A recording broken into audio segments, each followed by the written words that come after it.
첫 번째 핫썸은요. 손흥민 선수를 협박했던 일당에게 법원이 구속영장을 발부했습니다. 구속이 된 겁니다. 함께 보시죠. 손흥민 협박 일당 구속.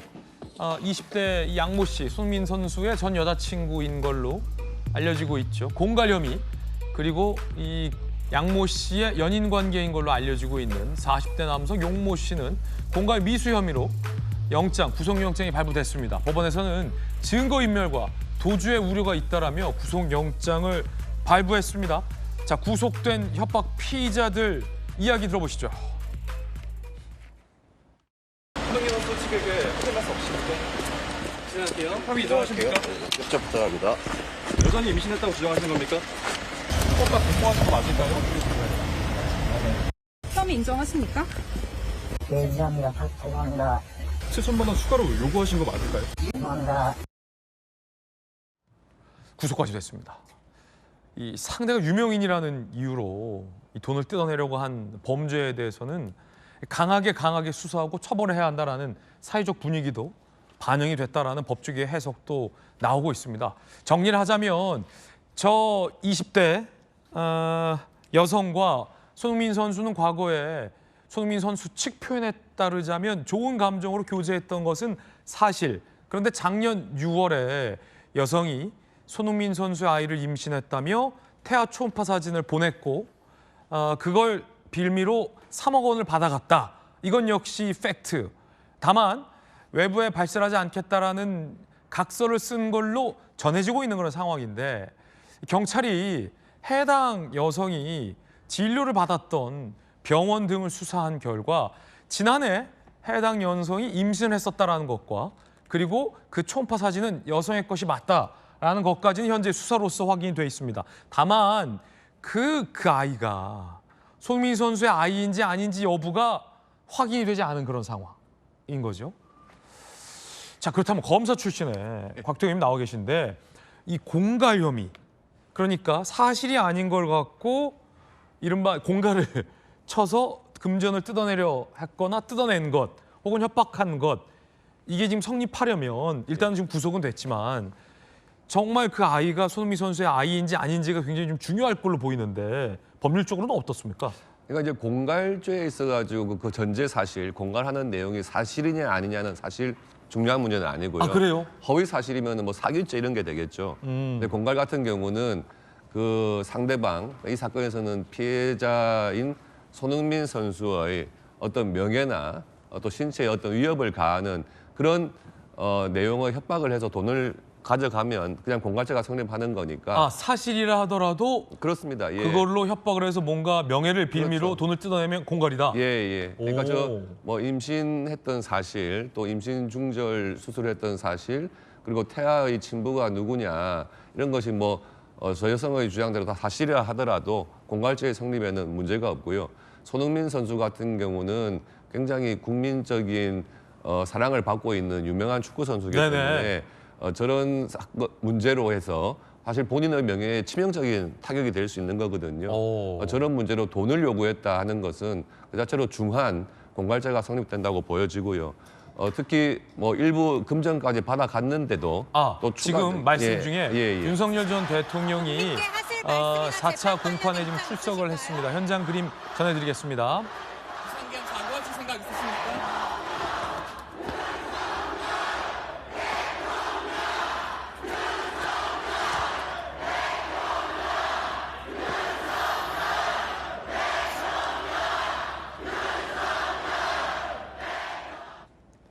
네, 윤석열 전 대통령이 말씀 도중에 공판에 출석하는 모습 생중계로 전해드렸습니다. 그러니까 곽태규 의원님, 우리가 흔히 공갈 치지 마, 공갈 협박하지 마 할 때 저희들이 쓸 때는 그냥 사실이 아닌 걸 갖고 뭔가를 얘기하거나 협박할 때 공갈이라고 하는데 법률적으로는 사실이라 하더라도 상대의 어떤 명예 등을 빌미로 뭔가를 협박하거나 금전을 요구하면 공갈죄가 성립할 수 있다 이 말씀이시군요. 예. 완전히 허위 사실이라면 사기죄까지 됐겠죠. 그러면 공갈에 사기죄까지 된다. 그러면 지금 경찰 수사로 해당 병원에서 임신했다는 사실까지는 확인이 됐는데 이게 이제 그 아이가 누구의 아이인지는 수사를 할 필요성이 있는 겁니까? 아니면 수사 기법상 수사를 할 필요가 없는 겁니까? 근데 그 부분은 사실 이 사건 자체만 놓고 보면 친부가 누구냐 이거는 수사할 필요가 없는 사건인 것 같아요. 아, 그렇군요. 오히려 지금 그 부분이 언론을 통해서 이렇게 계속 나오고 있는 것도 손흥민 선수의 명예에 있어가지고는 굉장히 좀 큰 타격이 될 수 있는 부분이고요. 그래서 그런 부분은 조금 이게 수사나 보도에 있어서도 조금 신중해야 된다 이런 생각이 좀 드네요. 그렇군요. 손흥민 선수의 명예와 관련된 일이기 때문에 라는 설명까지 전해드리고 있습니다. 자, 저희 취재에 따르면 이 손흥민 선수를 협박했다라는 혐의를 받고 있는 해당 여성이 임신 중절을 한 사실이 확인됐습니다. 경찰이 병원 기록을 검토했는데 지난해 임신 중절 이력을 확인했다라는 채널의 취재가 있었습니다. 친부는 확인할 수 없습니다. 손흥민 선수 측은 손흥민 선수의 아이가 아닌 것이 확실하다. 만난 시기 등을 고려했을 때 협박이 두려워 돈을 건넸다라고도 얘기하고 있습니다. 자, 박성민 최고님, 사실은 이 손흥민 선수가 명백한 피해자다라고 손 선수는 얘기를 하고 있고 돈을 건넨 것 두고도 뭐 일부에서는 말이 많은데 아무래도 월드 클래스 입장에서는 여러 가지 이 분위기나 평판 이런 것도 좀 신경이 쓰이잖아요. 두렵기도 할 것이고. 그러니까 아무래도 기본적으로 구설수에 오른다는 것 자체가 그죠. 굉장히 좀 세계적인 지위를 가진 선수 입장에서 그리고 굉장한 유명인 입장에서는 그 자체가 리스크다. 왜냐하면 사실 사실 공방을 벌이고 어떤 법적인 처벌을 기다리고 하는 이 과정 자체도 그 과정 중에 이미 어떤 대중의 평가가 끝날 수가 있는 상황이기 때문에 손흥민 선수 입장에서는 여기에 대해서 일단 1차적으로 좀 협박을 당했지만 뭐 돈을 건네고 좀 마무리를 하려는 그런 생각이 좀 크지 않았을까 싶기는 한데요. 그런데 또 재차 어떤 돈이 요구가 되고 혹은 이제 사실이 아닌 것들을 유포하겠다라고 계속해서 강하게 이야기를 하는 이런 사람을 이제 만나고 상대를 하다 보면 더 이상 이것은 아닌 것 같다라는 생각을 손흥민 선수 측에서는 했을 수 있다라는 생각이 듭니다. 그래서 네. 뭐 지금 좀 엄중하게 처벌을 해야 된다라는 분위기도 있고 또 동시에 사실은 손흥민 선수를 향한 어떤 좀 불편한 시선들 사실 이런 것도 공존하고 있는 상황인데 그럼에도 불구하고 어떤 유명인의 유명세 때문에 어떤 부당한 협박이 이루어진다라고 하는 것은 사실 사회에서 근절돼야 할 굉장히 좀 큰 죄가 아닌가 생각은 듭니다. 예, 이 사생활을 빌미로 뭔가를 폭로하려고 협박을 하는 행위, 상대가 유명인이라는 이유로 이런 범죄는 근절돼야 한다라는 사회적 분위기도 있는 것 같습니다. 뜨거운 소식 함께하고 있습니다. 두 번째 사건 만나보시죠. 자, 오늘의 두 번째 사건은 한 경찰관이 아이를 안고 있는데요. 맞습니다. 경찰 아빠가 어린 아들을 안고 열심히 뛰어가고 있습니다. 자, CCTV 영상 저희들이 입수했는데 함께 보시죠. 충북 청주의 한 대형마트, 한 남성이 아이와 함께 에스컬레이터에 올라탑니다. 그러더니 갑자기 번쩍 아이를 안고 뛰기 시작합니다. 마트를 나와서 육교에서도 아이를 안고 거침없이 질주합니다. 곧이어 흰 점퍼를 입은 사람과 길을 되돌아옵니다. 사실 이 남성은 경찰관 아빠입니다. 휴무인데요. 수사선상에 오른 용의자를 발견해서 검거에 나선 장면입니다. 자, 이 사건의 개요도 함께 보시죠. 전 처음에 아이가 좀 급한가. 아니 저도 아이가 아빠, 배 아파 이러면 저렇게 안고 뛰거든요. 근데 육교 가는 거 보고 아니 화장실이 마트에 있는데 했는데 경찰관 아빠였습니다. 장난감을 사기 위해 다정하게 우리 홍석은 경사가 아들과 함께 마트를 방문했는데 이 형사의 눈에 절도 용의자가 하필 딱 거기서 발견된 겁니다. 그러자 아들과 둘이 갔으니 어떡합니까? 아들 안고서 뛴 거죠. 그냥 뛰어도 힘든데 아들 안고 뜁니다. 그리고 잡았어요. 생필품 절도범 용의자를 현장에서 검거했습니다. 44만 원 상당의 절도범입니다. 자, 멋진 경찰이자 멋진 아빠다. 아이가 아빠를 자랑스러워하겠다. 아이가 평생 기억할 것이다. 라는 반응들도 나오고 있습니다. 자, 정혁진 아빠 어떻게 보세요?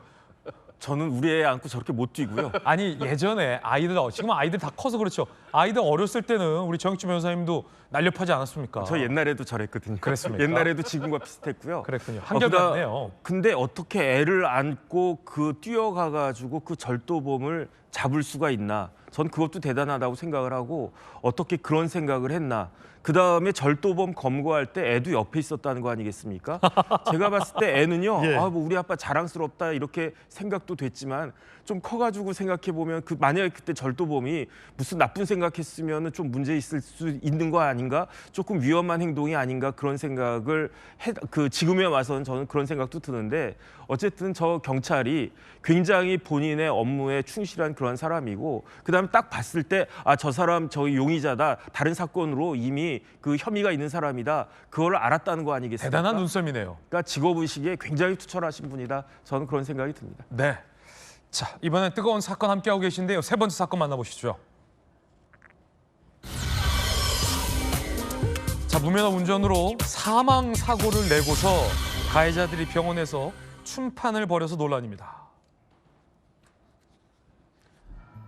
택시기사를 사망하게 낸 사고를 낸 가해자들, 급기야 10대 여성들인데 병원에서 복대를 두른 채 춤추는 영상을 촬영해서 SNS에 게재를 했습니다. 자, 10대와 20대가 무면허로 렌터카를 운전하다 중앙분리대를 들이받았고 그 중앙분리대 구조물이 건너편에서 달라오던 택시를 덮쳐서 한 가정의 가장인 택시기사가 숨졌습니다. 그런데 이렇게 가해자들이 이른바 춤 챌린지 영상을 올린 겁니다.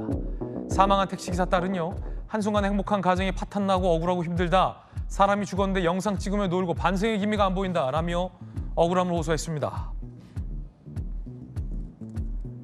자, 이렇게 춤을 추면서 SNS에 영상도 올렸습니다.